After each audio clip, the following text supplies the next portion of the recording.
પાસે છેડતી કેવી રીતે દાખલ થઈ? તમે જોઈ છેડતી? તમે જોઈ? તમે પોતે ત્યાં ઉભા હતા, તમે પેલી બેનને ધક્કો મારીને બહાર લઈ જાવ છો. એ તો સાહેબ એ તો પછી હું આવી હતી, એ પેલા તો બનાવ બન્યો. તમે છેડતી જોઈ? ત્યાં છેડતી કરવા ગયા હતા લોકો? બનાવ બની હું શું કહું, છેડતી કરવા ગયા હતા ત્યાં? એ છેડતી કેન્દ્ર છે, એ કોલેજ છે, તો ત્યાં છેડતી કરવા ગયા? કોલેજ છે, કોલેજ છે, આ કોલેજિયન છે.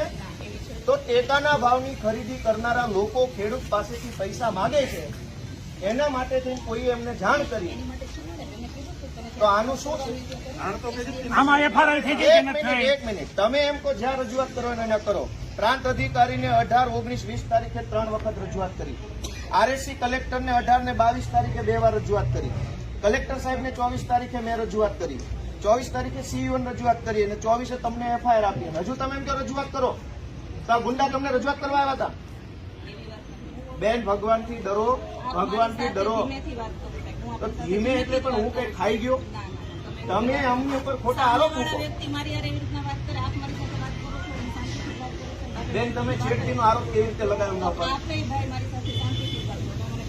હાલો, પગે લાગુ. લો, છેડતીનો આરોપ કેવી રીતે કર્યો?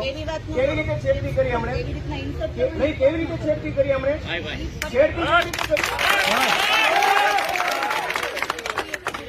ફરિયાદીનો બધું કે છે, મેં કીધું. પગે લાગુ, પગે લાગુ. લો, છેડતી કેવી રીતે કરી દે?